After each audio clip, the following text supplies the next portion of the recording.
Тыртық ағаш. Баяғыда бір адамның 7 қыздан кейін туған бір ұлы болыпты. Ұлын қатты еркелетіп, бетінен қақпай өсіріпті.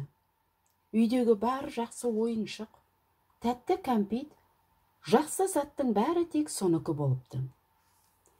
Ерке бала ауладағы балаларға да осы шолжаң мінезін көрсетіпті. Бір күні оның еркелігін көтермеген ересек бір бала оны қатты ұрып жібереді. Өмірі ешкім бетінен қағып көрмеген бала қатты азарланып, ашуланып, бақшаның түпкі жағына барып, жасырынып жылайды.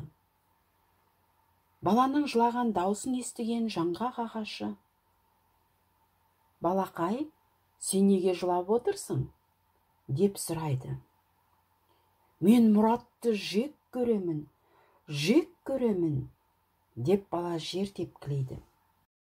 Кенет өзінің ағашпен сөйлесіп отырғанына сенбей: «Сен адам сияқты сөйлей аласың ба?» деп таң қалады. «Я, сөйлей аламын. Адамдардың арасында өсіп тұрмын ғой, сондықтан адамның тілін білемін», дейді жаңғақ ағашы.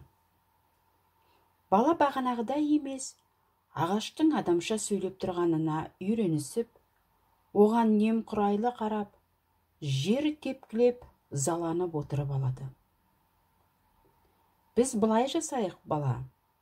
Сен бір адамға өкпелесең, менің діңіме бір сызықсыз. Шамалыдан кейін тағы біреуге ренжісең, тағы келіпсіз». Бала ағаштан неге деп сұрамады, қуанып кетті. «Қазір сызайын ба?» деп сұрады.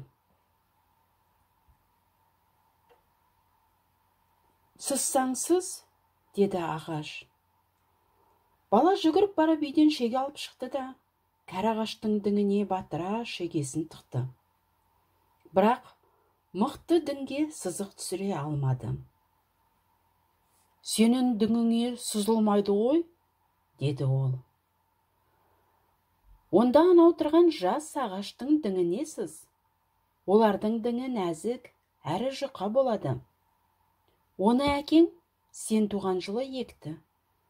Қарашы, қазір әдемі болып өсіп қалды. Кішкентай болса да, биыл өзі гүлдеді», деді.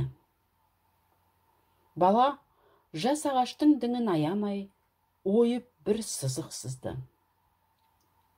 «Сыздым, енді мен кеттім, ойнаймын», деп бала бар ашуы тарқап, жүгіріп кетіп қалды.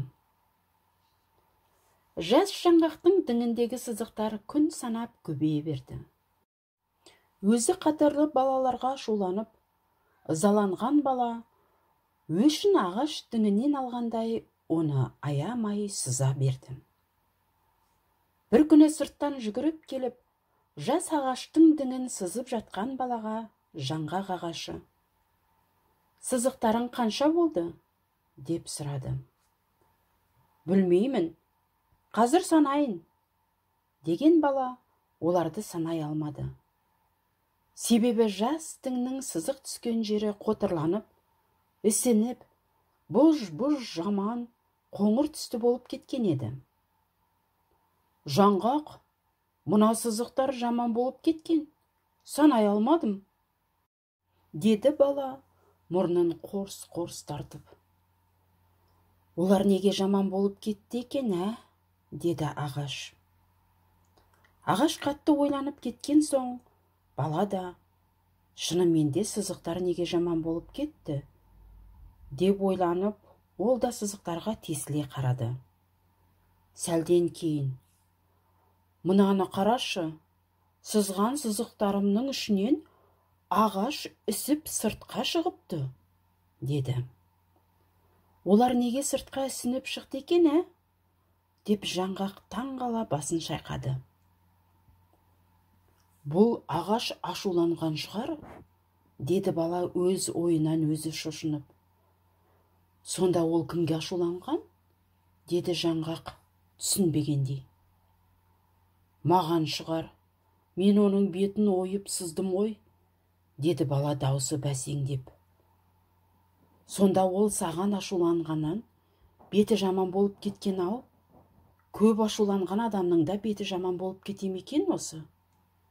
Деп ағаш балаға ойлана қарады. Жоқ, жаңғақ, ондай болмайды. Мен қанша ашулансам да, бетім мұндай жаман болған жоқ. Деп бала ернін шүршите, өзінің бетінің жаман болып кетпегеніне қуанғандай, әрі шүкіршілік еткендей сөйледі. Балақай, адамда кішкентай жүрек болады. Сен ашуланған сайын сол жүрекке қаяу түседі. Жүректің беті сызылады. Жүрек беті сызылған соң адам ашуланады. Егер жүректің бетінде сызатын жер қалмаса, адамның да беті анау ағаштың беті сияқты жаман болып кетеді. Кішкентай кезіңнен жүрегіңе сыза түсірмей дұрыс жүрсең, үлкен болып өскенде мен сияқты ешқандай шеге діңіңе сызық түсіре алмайды, деді жаңғақ. Деп ойлана күрсінген бала аузын баса қойды. Не болды бала? Аузыңды неге басасың? Деп сұрады ағаш. Беттері жаман ағайларды талай көрдім. Жоқ, мен ондай жаман болмаймын, деген баланың даусы жарық шақтанып шықты. Әрине, сен жаман болмайсың. Сондықтан достарыңмен тіл табысып үйрен. Олар дұрыс сөйлемесе, сен дұрысын айт.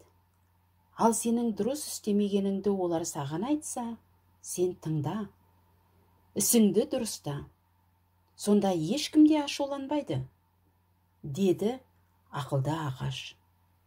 Сөйтем, жаңғақ, деді бала сенімді түрде. Саған сенемін, деді ағаш та.